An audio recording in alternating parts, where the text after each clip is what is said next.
দাঁড়িয়ে আছে, একটা লোকও নেয় না। খালি গেটের সামনে আসলে বলে যে লোক লাগে না আমাদের। কত লোক অসহায় গরিব মানুষ চাকরির জন্য দাঁড়িয়ে আছে কালার মাস্টার বাড়ি এসকিউ গার্মেন্টস লিমিটেড সামনে।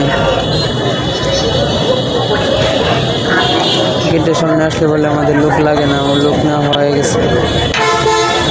তো আমরা গরিব বললে তো আমরা চাকরির জন্য আসি, আমাদের নেই।